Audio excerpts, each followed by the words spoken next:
pag iba nga sumasakit, naiihina. Alam ko yan. Ngayon, puta-putali ba sa inyo? Pagkatawa kayo, lagay mo na sound.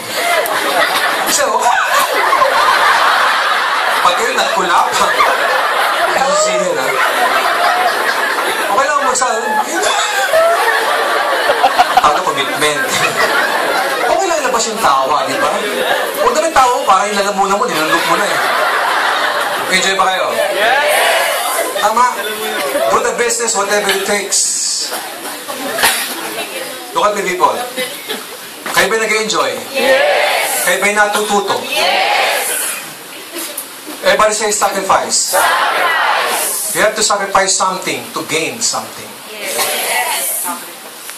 Sa larong chess, may king, may queen, may rook, may bishop, may horse, may pawn. Ang pinakamataas doon, aside from the king, yung queen. Correct? Yes. Sa mga tao marunong maglaro ng chess, dumating na ba sa time, yung queen mo, pinakain mo? Yes. Hindi ba't pinakamataas yung king, yung queen?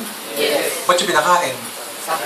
Sometimes you have to sacrifice your queen to save your king. Minsan na kumakain pa ng inyong queen, yung pawn. Napakawalang kwentang pawn. Ba't yung ginagawa yun? Correct. Sometimes you have to sacrifice your queen to save your king. Exactly the same global. Sometimes you have to sacrifice your classmate, office mates, friends, relatives, gimmicks. Instead na mamasyal kayo, at pagtawanan ka ng mga kaibigan mo, ang baduy-baduy natin, mas masal doon mamasyal, magsugal, mag-inom, mag-good time, pinipili pa, kabaduyan yan. Sometimes you have to sacrifice those things to save your dreams. Yes. Tama?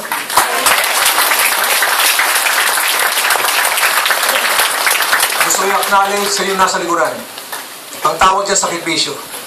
Hindi biro ang makinig ng 20 minutes na seminar nang nakatayo. Palakpakan yung mga tao sa likod.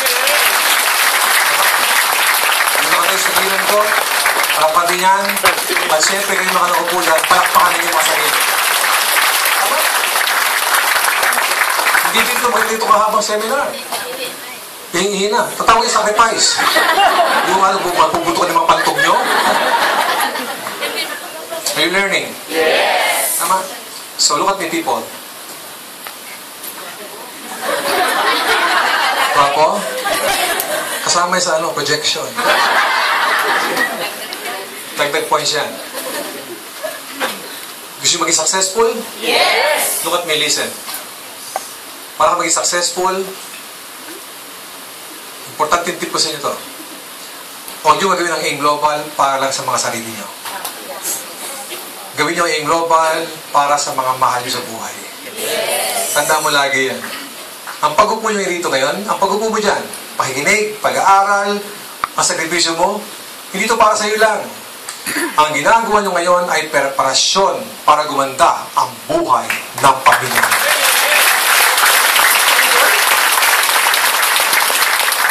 Kasi quit yung ginagawa nyo para sa inyo lang, para mag-enjoy ka lang, believe me, you can easily quit. Walang taong gusto ma-reject. Walang taong gusto mapuyat, pagtawanan. Walang taong ganun. And since nga, ito yung preparasyon para sa pamilya mo, ikaw na itong huhuhay. Ano yung bakit ito naging successful sa buhay ko? I came from a very, very poor family. We're in the family. Ang tatay ko, baker sa probinsya, sa Sariaya, Quezon. Ang nanay ko, housewife. Paano papaaralin yung 8 anak? Ako lang halos na nakapag-aral, nakatapos sa pag-aaral. Yung isang ate ko, pinag-aaral ng lola ko. Imagine niyo, parang nakapag-aral. Nagpampo pa ako sa ibang tao, hindi ko naman kasi parents. Nakako sa Santa Rita Parish Church, Baclaran. Kung ano may Baclaran?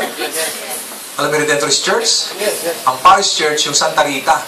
Doon ako lumaki. From grade 3 o 10 years old, hanggang ako yung maging mag-asawa, nasa kumbento ko nakatira. Sa pari, katoliko ko lumaki. Yung itsura ko mas santo. Mga drama na di ba? Ano point ko? May mga pinaghuhugutan kasi ko. Kaya doon na-apekto sa mga hirap. Dahil ako mahirap eh. Sabi ko, pag nagkaroon ng chance, yung bandang buhay ko, kung naman yan, natabuhin ko basta legal. Tama. Kailangan kayo ganun din. May pinaghuhugutan kayo. Second kong motivation, sa hotel, 2 gusto kong trabaho, but after 2 months, I resigned from my job. Imagine mo, boss ako sa hotel. After 2 months, I resigned. Nag-full-time ako, networker. Ang asawa ko, boss sa Shumart. SM Bacoor. Nung makita yung networking business, after a month, nag-resign. Full-time ko sa trabaho namin. Kaya naging successful because we burn our bridges. Kung ano ko ngayon, ito yung resulta ng mga hirap ko before. You know what happened? As a networker, 4 months pa lang, I became manager sa first network na company pinagalingan namin ni Francis Miguel at saka ni John Aspirin. Tama? After 9 months, I got my first car. 9 months, may kotse ko. After a year and a half, hindi ako nababa ng $250,000 per month. After 1 year and 9 months, nagkuwali po ako sa US Travel Incentive. For 5 consecutive years, 5 taon sunod-sunod, US Travel qualifier kami. Profit sharing manager ako. Kaya gumanda ang buhay namin. Bakit ganun? Hindi ko ramdam ang rejection eh. Hindi ko ramdam ang hirap eh. Kasi dati ako mahirap. At the same time, ayaw ko ma-experience ng anak ko lahat ng hirap na na-experience ko.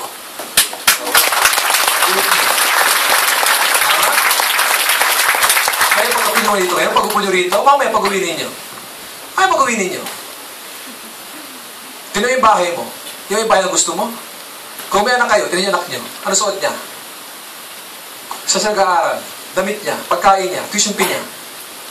Anong buhay meron siya? Kung wala kang anak, tinan yung magulang mo. Pinag-aaral ka ng magulang mo, hanggang ngayon, doon ka pinakita sa parents mo. Hanggang ngayon, sa edad niya, katrabaho pa rin siya. Tinan mo yung kamay niya, puro kalyo na. Pagod na pagod na. It's about time na bigyan mo ng magandang buhay ang parents nyo. Hindi mangyayari yan kung sweldo mismo hindi pa kaya sa'yo. In global, kumikita ng 24,000 a day, 100,000, $500,000. For sure, gaganda ang buhay ng anak mo at gaganda ang buhay ng mga magulang. Yes? Are you learning? Yes! So mula ngayon, kapag nakita yung comparing reason nyo, deepest reason why doing in global, believe me, walang taong kaya magpahinto sa inyo kasi may pinaghuhugutan ka. Yes! Tawanan kayo na? Normal, may tawanan. Jokes? Normal yan. Pag seryoso to. Buhay ito eh. Tama ba yan? Ano yung buhay? Kung ano ko ngayon, kung ano nakita mo sa akin ngayon, yung suot ko, nakikita mo at hindi mo nakikita. Lahat galing sa global eh. So this is my life. And since this is my life, I have to protect my life. Sa mga full-timer, kung buhay mo yung global, you have to protect the company. Tama? Commitment sa kumpanya, sa produkto, sa marketing plan, sa pangarap mo at sa pamilya mo. Malalim ang commitment, hindi basta-basta yan. Dito basta-basta, pawe, grabe, payaman. Hindi basta-basta ganun yun. Are you learning? Yes! Okay, natin natututo. Gil ka. Malamang iba sabi sa inyo, sayang no? Sana yung downline ko, napasama ko ngayon. Correct? Yes! Iba sa'yo, nangihinayang. Kasi minsan, may mga downline ka na malamang ang topic ko, bagay sa kanila. Tama, okay lang yan. Mabuti, nandiyan ka. Kahit meron yung mga downline mo yung nakarating, at least nandiyan ka. Kasi may mga incident na ikaw upline, inibita mo yung downline mo, hindi sumama. Ikaw mismo, hindi ka umattend. Umattend ka lang kapag may downline ka. Minsan nga, okay yun, wala kang downline eh. Pag may mga seminar, para makapag-concentrate ka sa topic. Ang point ko lang, kung ikaw isang upline, nag-invite, at hindi dumating yung prospect mo, ang ginawa mo, mas pinili nyo pang umuwi. Ibig sabihin nun, doon pa lang, na-discourage ka na. Hindi lang umattend yung downline mo, hindi ka na rin umattend. Discouragement din yun, ha? Ibang level ng discouragement yun. Correct? Ito, ang isa sa mga major reasons kung ba't maraming tao ang nawala sa global. Hindi kayang tanggapin ang discouragement. Tingnan nyo, malapit ka na, oh. Nasa halfway ka na. Minsan mga tao, kung kaya nasa kalahati na para to get their dreams, saka nagkukwit. Kaya kaya ng topic ko sa inyo, kung di mo to kaya, dito pa lang, mag-quit ka na. O ano pala, baka pa yung dilema mo sa buhay. Tama? Dito pa lang, di mo to kaya, doon ka na lang sa sweldo mo ng 8,000 na neto. Ganun mangarap. Yung mga pangarap talagpasan mo yan. Ang masakit na ito. Ang lapit mo na. Yung ginawa mo yung pinakamadali. Oh. Madali ito. Ito mahirap eh. Ito ang madali. Napakadali. Iba sa inyo, matagal na sa 20 minutes ko. Mainip ka. Pwede kang tumayo. Lumabas. Pwede kang umuwi.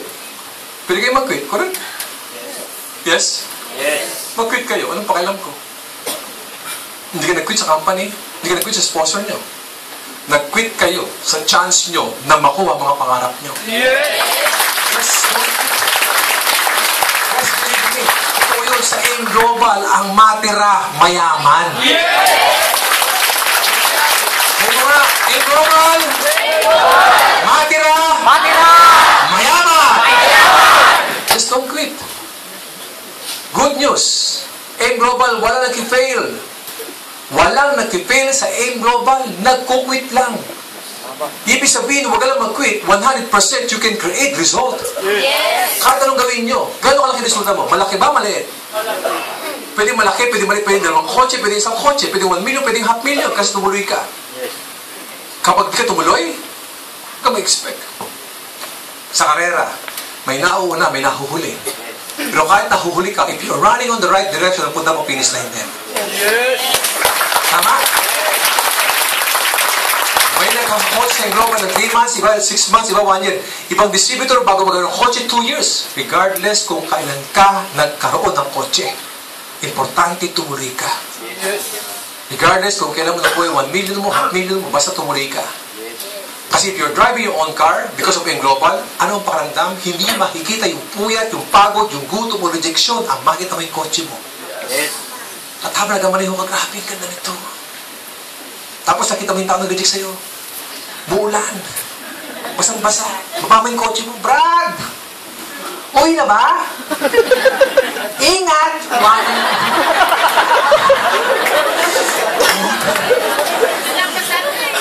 Are you with me? Yes.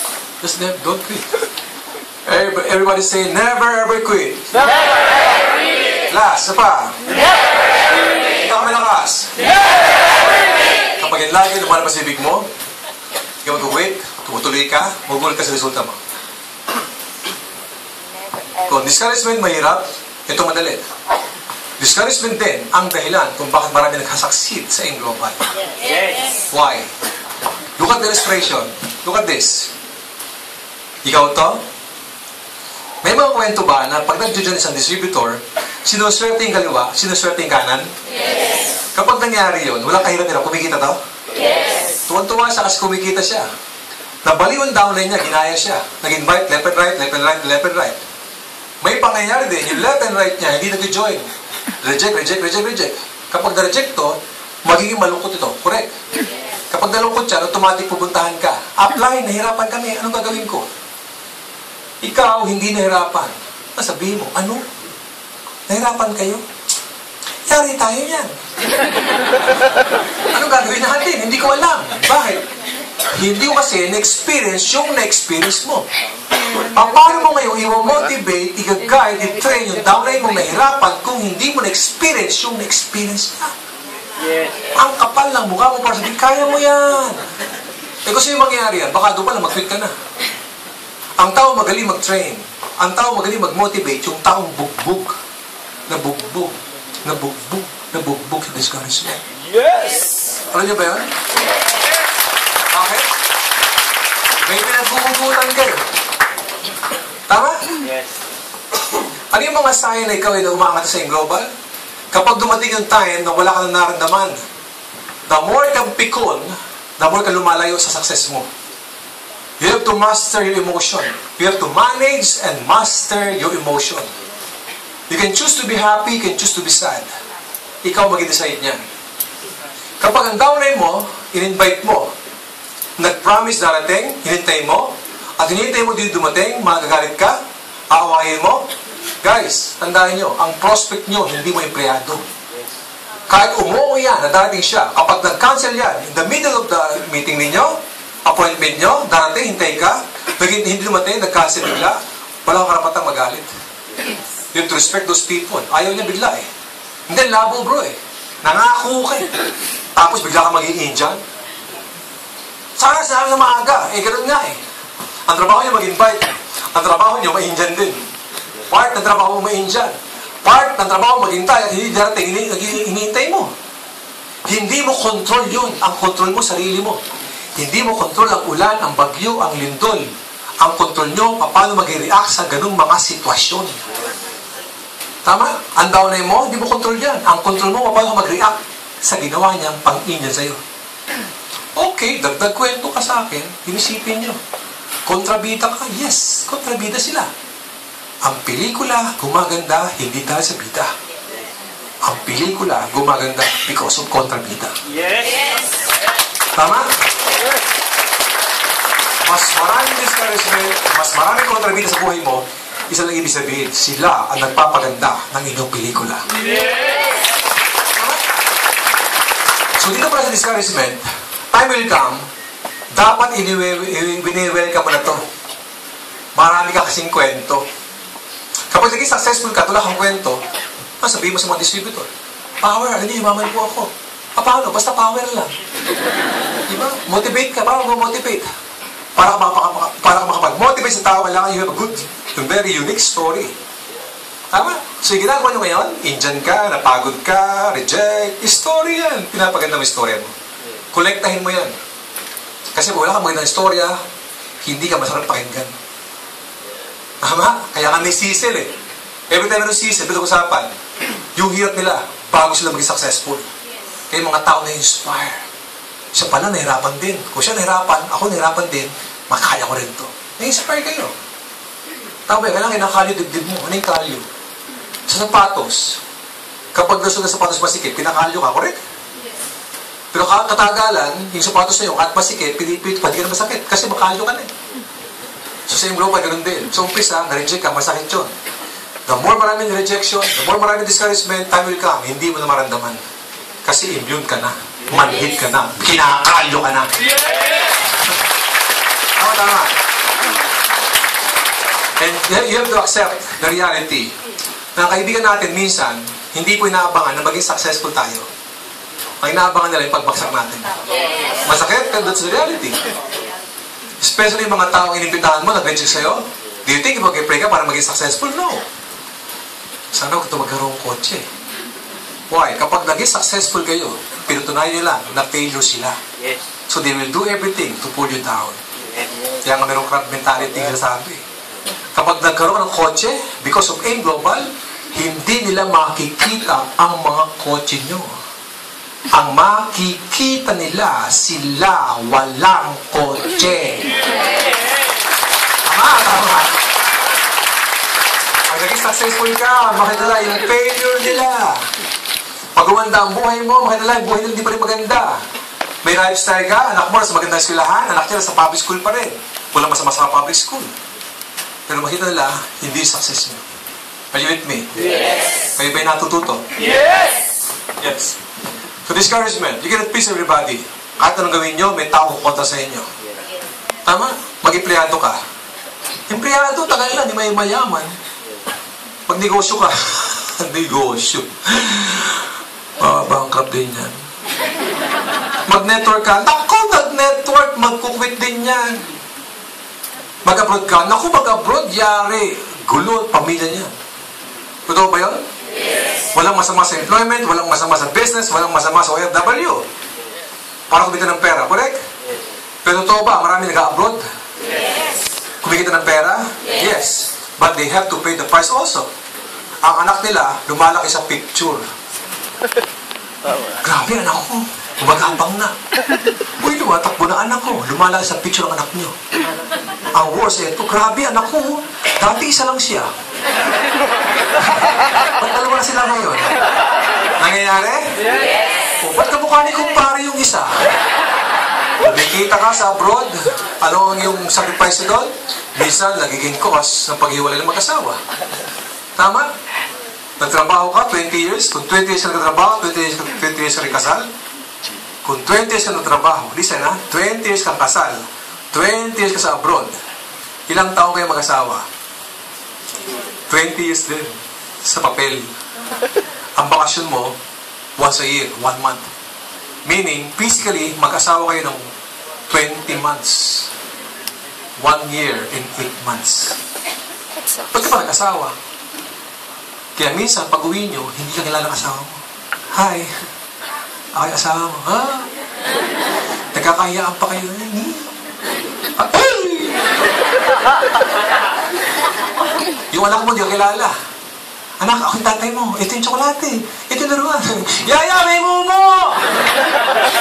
Nangyayari? Yes. Great peace everybody. Katalaruin nyo, ikukunta sa inyo. Pag-game global ka, ganun din. May mag-ama na masyal. Sabi ng tatay niya, anak, bonding tayo. Pasyal tayo. Yun nga lang, yung ating lugar pupunta, maganda. Pero malayo. Is mahal kita, huwag kang mag-alala. May kasama tayong kalabaw. Sakyan natin. Sa unang baryo, yung bata pinasakay ng tatay. Yung tatay humihila ng kabalang kalabaw. Sabi ng mga tao sa unang baryo, grabe bata ito.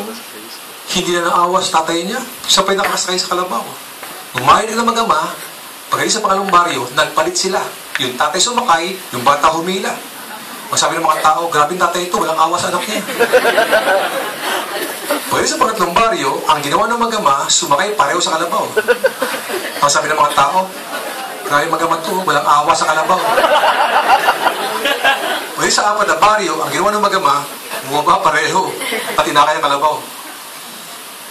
Ano sabi ng mga tao? Brad! Tinami mag-ama. Ang tanga, no? May kalabaw ay sakyan. You cannot please everybody. Hindi yun ang kwento. Kasi yung kwento?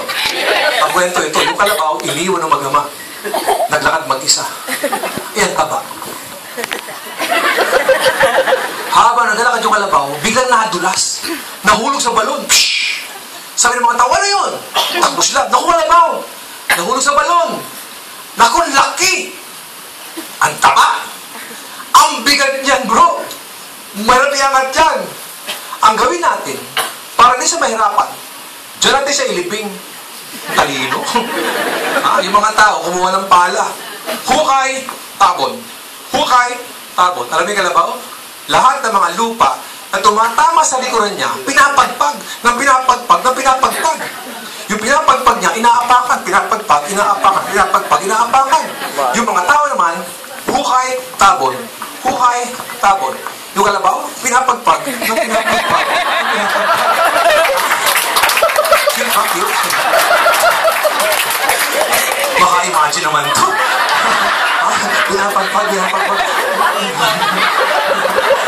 Yung kalabaw nakatakas. Why? Data pinapagpag niya, inaapakan, pinapagpag, inaapakan, nakatakas ang kalabaw. Walang pinagkaiba sa iyong global. Lahat ng mga tao mag-discourage sa inyo. Ipagpag nyo. Apakan nyo. Hanggang makuha ang pangarap sa iyong global.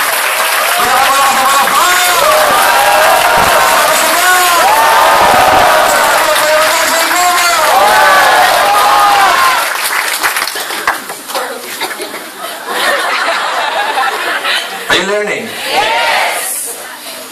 Tama eh.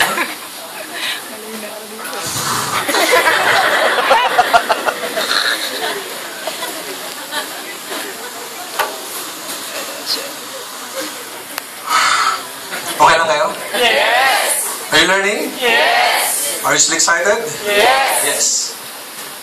The word excited, excitement. In global, this is a people's business. And since this is a people's business, kailangan meron ka excitement sa katawan. Tama nga pa sinyo, simula kanina. May kwento, may jokes, pero meron learning. Yes! Tama. Kasi ang tao daw, gusto sumama sa tao masayahin. Malamang iba sa inyo kaya nag-i-enjoy ito matagal, kasi masaya ang presentation. Masaya, natututo kayo. Correct? Kasi alam namin, mag-iimbita kayo eh. Kasi pag-iimbita, ang tao gusto sumasama sa taong merong excitement, masayahing tao. Tama? Wala akong tao na kitang gusto bumarkada sa taong punong-puno ng problema. Uy, pare, si Jun, puntahan natin, grabe, dahil problema niya, galit ka. Walang ganun. So dito, learn how to smile. Everybody say smile. Smile! And everybody smile. Smile! Measure your faces, smile. Labas sa mga ipin, smile. Masarap ba ang ngiti? Yes! Ang tao kapag nakasmile, may mga blessing na napasok sa atin. Yes! Tama? So yan eh. Kapag nag-smile ka rin, nagiging blessing din kayo sa ibang mga tao. Subukan niyo mag-imbita na malungkot ka. Subukan na lang. Problema ka. Malungkot ka, mag-invite ka.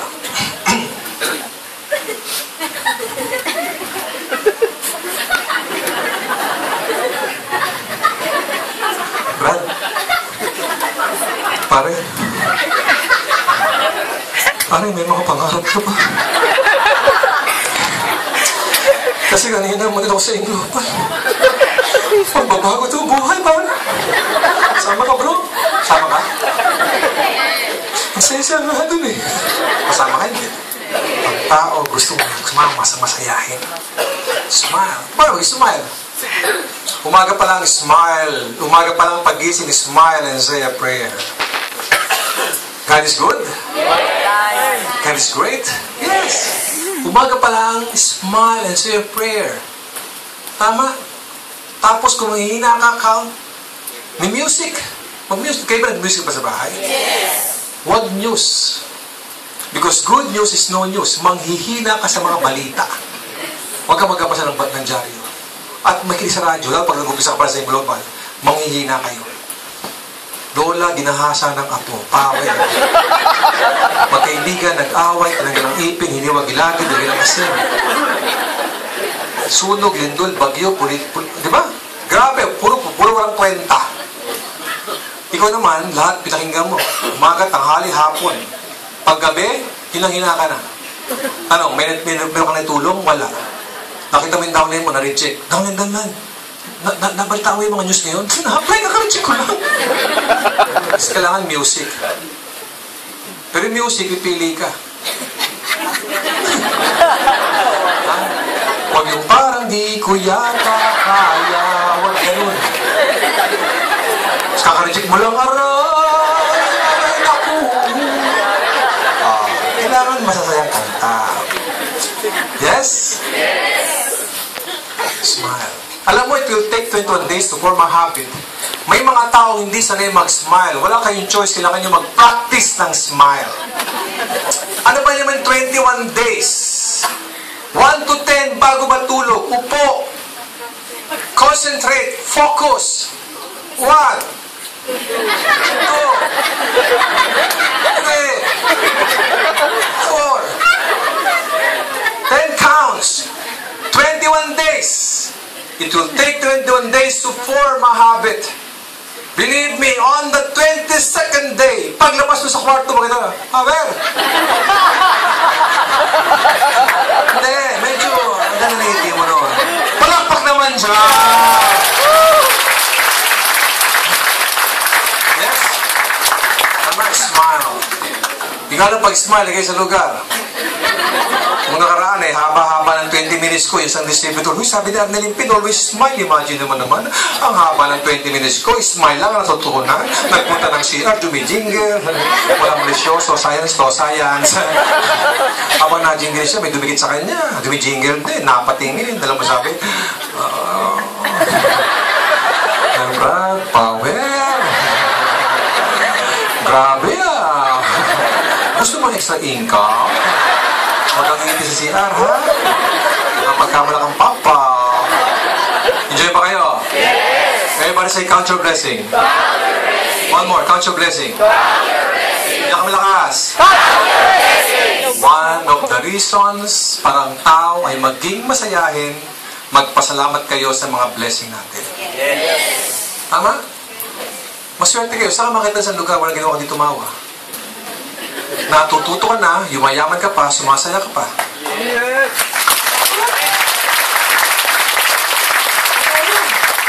Kasi mga kanina, enjoy kayo, hindi mo kaya tumawa sa labas. Grabe, dahil patayan, power sa labas, hindi tayo gawin yun. Count your blessing. Taas nga ang kamay ng mga lalaki. Budal naman yung isa. Lalaki, okay. Pwede magtanong? Yes! Pwede magtanong? Yes! Halimbawa, ikaw lalaki, may girlfriend ka, ang ganda. Bigla kang iniwanan. Masakit ba yun? Yes! Masakit? Yes! Kinabukasan, bigla kang tinanggal sa trabaho mo, yung sweldo mo, 200,000. Mas masakit yun? Yes! Ano? Magpapakamatay ka? Hindi! Makatawa naman to, sandali. Iniwan ang girlfriend mo, walang trabaho, magpapakamatay, hindi! Hindi! Magpapakamatay, hindi! Hindi! Hindi! May kilala ako Taga-Las Piñas Iniwan ang girlfriend. Kinabukasan, tagas-trabaho. Gusto mo pakamatay, bro? Oo. Nagpunta pa na San Juanico Bridge. Tayo. Parang niya, gusto niya gusto eh. Kaya siya nagpunta ng San Juanico Bridge, mga brother. Para doon siya magpakamatay.